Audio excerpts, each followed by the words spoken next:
Yan, blessed Monday everyone. Good morning, good morning. Andito na naman sa Inday sa kusina. Marami na naman nakareading lulutuin. Ayan. So, ngayong araw na ito guys ay may gagawin akong dalawang klaseng sabaw. Ito sabaw ng mga amo ko guys. So, ayan ang mga buto-buto na ito. Ano ko niya, natanggal ko na naman tuming dugo. Tapos ito ang ilalawak niya guys. Tawag dito sa Taiwan ay tungkwa. Pero sa Pilipinas ay kundol. Masarap pala yun guys. Lawak sa nilaga yung kundol. Subukan nyo na bang maglawak ng nilaga na kundol. Nilaga sa baboy. Tapos lalagyan natin ng keros. Kunti ang keros na nadagdag ko. Yan lang guys ang lawak ng kanilang luto na nilaga. Kundol. Diba ang sarap niya, no? Kundol na nilaga sa karni. Ang lawak lang yun guys, alam nyo. Paminta, walang paminta, luya lang. So, ito naman guys yung Philippine sang. Sa aming dalawa lang yan ni Evelyn. No? Napag-isipan ko guys, masarap yung may mais na nilaga. Ayan yung mga karni. Puto-puto yun. Tinanggalan ko na din ang dugulo. Hindi lang yan guys. Lalakwan ko pa yan ng repolyo. Ayan. Binabad ko na sa tubig yung lalakwan na repolyo.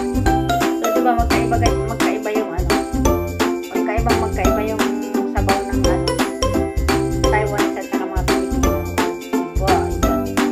Tingin ko masarap yung ating kasi sarili natin. Kaya sarap. So ayan nga guys. Likot-likot ang camera ko. Yan ang lulutuin ko. Dalawang klaseng sabaw. So ayan. May isa pa ako ipapakita sa inyo guys. At isa ito guys. Ngayon sa lulutuin ko guys. Ito ay swan. Tawag dito sa Taiwan ay swan. Yan ay labong. So medyo na-stock yata sa rep.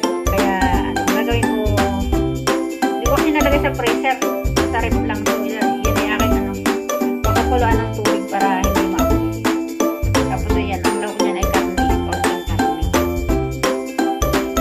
Kailangan ay labusan ko ulit siya. Nalabusan na siya pero kailangan labusan ko ulit para masarap ang lasa. Kasi mahirap magluto ng medyo natagalan mo sa rep na hindi ko nalagay sa freezer. Kailangan talaga niya labusan ulit. At iiwain ko yun ang maliliit na maliliit. Ipapakita ko yun yung labong dito sa Taiwan. At hindi lang yan guys. May isa pa akong lulutuin. Yung pinakambili natin na ito. Binabad ko na yan guys sa tubig. Naugasan ko na siya pero babad pa yan sa tubig. Tawag niya ng ichay. So, kailangan natin linisin yung gulay na yan para matanggal yung mga spray na gamot para hindi tayo magkasakit.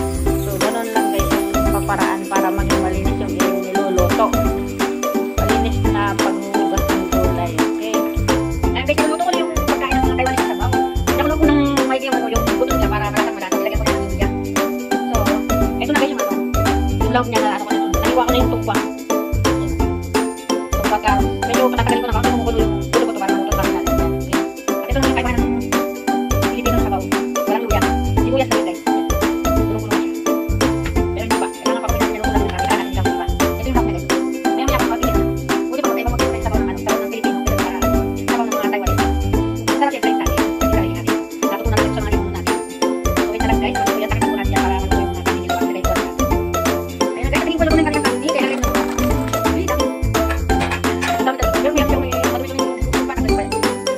may natira pa siya na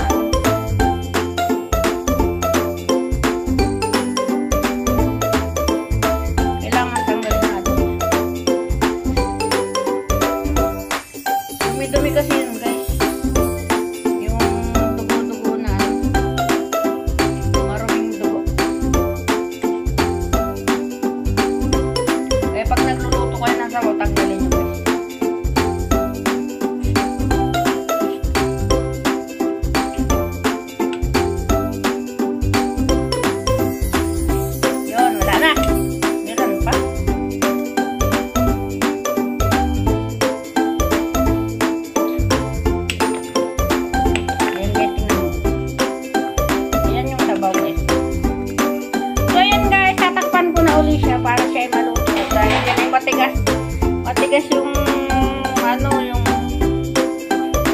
tungkwa.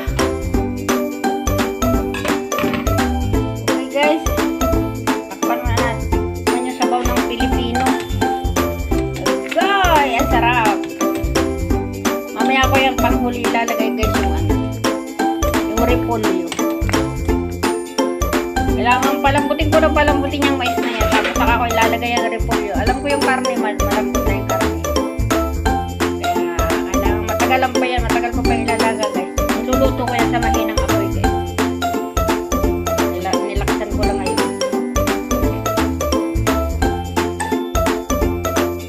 Ayan guys, tapos na ako maghiwa ng aking labong.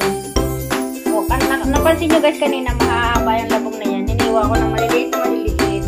Tapos yung karne niyang ilalaw ko, iniwa ko din ng maliit, minarinate ko na sa bawang at saka toyo. Mamayang gabi ko pa yan lulutuin kasi nga, maaga pa ngayon. Nire-ready ko lang kasi para dire-diretso yung pagluluto ko. So, at ito pa guys, may isa pa akong lulutuin. Pailo ko yan guys. Ito yung ginawang pailo ko na cake. Ano ba yung pailo ko? Tradition sa atin guys. Radish na cake. So, ayan, ipiprito ko yan mamaya at pang-ulam din yan. Tapos itong gulay, ayan na, ko na yan, nalinis ko na yan. Pero, hindi ko pa hinihiwa kasi bago ko lutuin yan, ay huhugasan ko pa tapos saka ko hihiwain. Kasi mamaya ko pa nga lulutuin, iniready ko lang. So, ganun lang guys ang mga mabilis na pamamaraan para hindi ka magabon sa oras. Kasi, alam mo na, dot sa YouTube at may live pa. So, kailangan i-ready lahat-lahat. So, ayan na nga guys. Ilo ko na guys ang aking nilaga. Nalagay ko na mga resume. Wala kayo dyan. Wala kayo dyan. Kasi, hindi naman yung bubuk. Nagumuli po yung bayan guys. Wala nang repulyo yung pagkita kayo guys. Kaya, kahit naman dyan wala repulyo guys. Yung pinakaliit na repulyo ay parang 25 dollar. Siguro ka na kapit. So, kakalipan ko guys.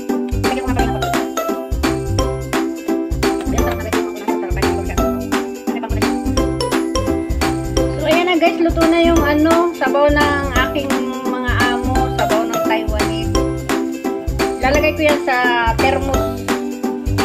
Doon sa pinakang lagayan na hindi siya lalamig hanggang gabi. Kasi tanghali pa lang ngayon, kailangan mainit na mainit pa siya sa gabi. So, hindi na iniinitin sa gabi kasi lalagay ko yan sa thermos na lagayan. Sabi ko sa inyo guys, diyan ko ilalagay ang nilaga para mainit pa siya sa gabi. So, takip pa natin. So, ayan, ganyan lang guys. So, ayan guys, luto na siya. Luto na ang ating nilaga. Nilaga na punong-puno ng repolyo. Ayan. Actually guys, yung carrot na yan, para sa akin na yan.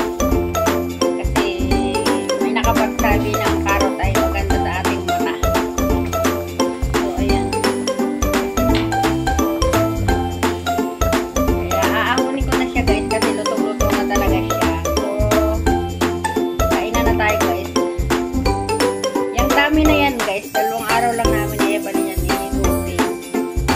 pero yung sabaw ng aking mga amo na isang parehas lang, ang dami. Isang linggo nila yung iinom-inumin.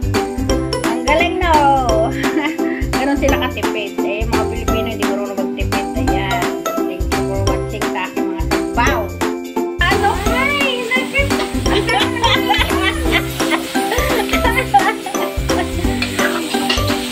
Ayan guys, nagluluto na ako ng labong. Sa Bisaya ay dabong. Yan. At pinapakilala ko sa inyo dito sa Taiwan ay swan. Ang tawag dyan, swan. So, ang ilalagay lang natin dyan ay paminta at asin. Wala nang iba. Na-marinate ko na yan sa toyo kanina yung karne. Pero gusto nila maanghang. Kaya lalagyan ko yun ng sili. Parang tatay ko lang nung araw gusto lagi maalang.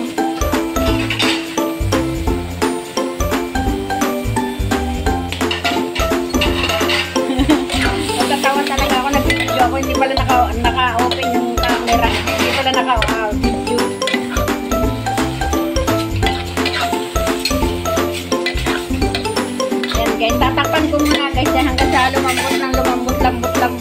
lalagyan ko pa yan ng sili. Yan, takipan muna natin guys ang ating labong. Labong swan in Taiwan. At ayan na guys ang ating labong. Labong na adobo. Ginisang labong may karne.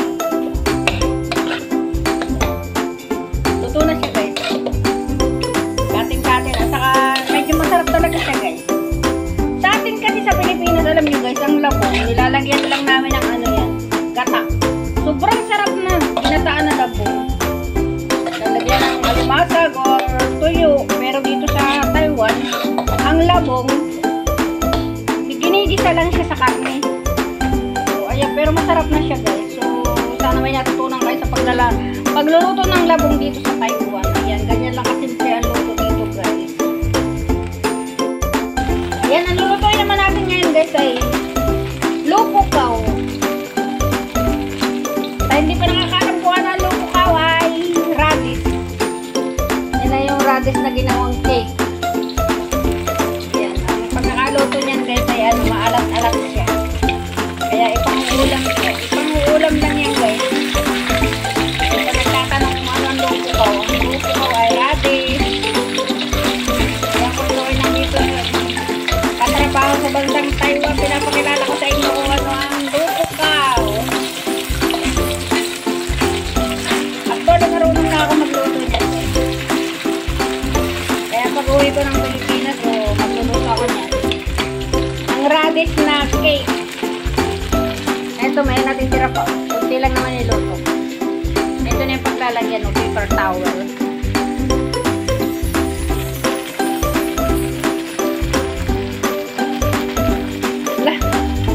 Ganun.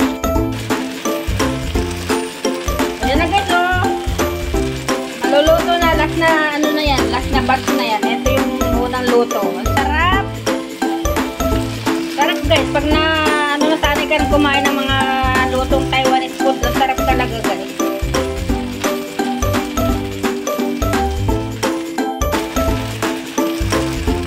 Ayan na guys, oh. Maluluto na. Last na, ano na yan. Last na batch na yan. Ito yung unang luto. Ang sarap. Sarap guys. Pag na, ano, nasanay ka na kumain ng mga lutong Taiwanese food, ang sarap talaga guys.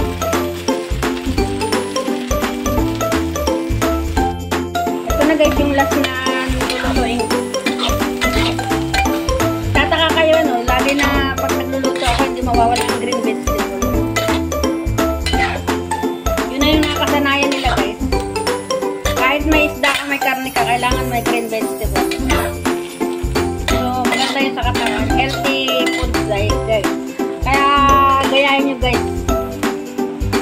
Kailangan tayo ay laging may green vegetable. Ayan. Tingnan mo guys, ang sarap ng aking nilutong lupukaw. Sarap. At dito na nagtatapos ang aking pagluluto guys. So, ayan yung green vegetable ko. Ayan yung lupukaw. At saka ayan yung labong. Ayan o. Sarap. Ito guys yung karne kahapon niluto ko. Yung init-init ko lang yan. Kaya hindi ako lagi nagluluto ng karne. So ayan na nga guys. Thank you for watching. Sana may nagustuhan kayo sa aking pagluluto ng mga Taiwanese food. Ayan. Kung hindi ka pa nakapag-subscribe, mag-subscribe ka na doon sa aking channel. Ayan. At yung pindutin yung bell button para lagi kang update sa aking mga lutong pagkain.